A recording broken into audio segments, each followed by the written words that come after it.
Goeiedag, ek groet jou in die kosbare naam van Jesus Christus. Ek wonder hoeveel wonderwerke ons as Christene al oor die eeue gemis het, bloot omdat ons dikwels die fout maak om God se vermoë te meet aan ons eie vermoë. Onthou jy wat gebeur het toe Jesus teruggegaan het om sy tuisdorp Nasaret te besoek?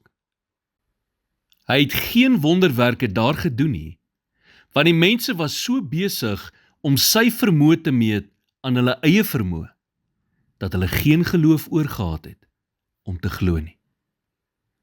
Hulle het gedink, hulle ken hom. Want Jesus het in Nasaret groot geword. Hy het daar as 'n jong seun gespeel. Hy was net soos een van hulle. Maar hulle het hom bevraagteken. Hulle het geweet hy het saam met sondaars en prostituie geëet.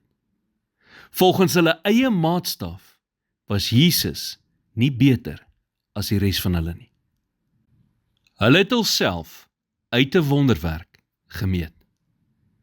Markus 6 vers 6 sê, en hy was verwonderd oor hulle ongeloof. Maar net omtrent 48 kilometer noordoos in Kapernaum, lees ons Lukas 4 vers 40 sê, en toe die son ondergaan, het almal hulle siekes, mense met allerhande kwale, na hom gebring. En hy het een vir een van hulle die hande opgelê en hulle gesond gemaak. Hy het almal wat siek was, genees. Wat het die verskil gemaak? Een dorp het 'n mentaliteit gehad wat die werk van God beperk het.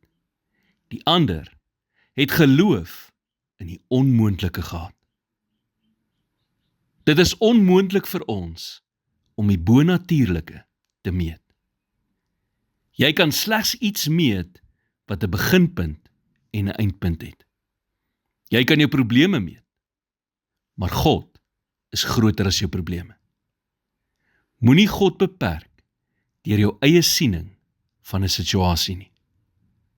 Here, dankie dat U in staat is om uitermate meer te doen as wat ek kan vra of dink. Ek maak my hart vandag oop vir U onbeperkte moontlikhede, wetende dat U almagtig is. In Jesus naam bid ek dit. Amen.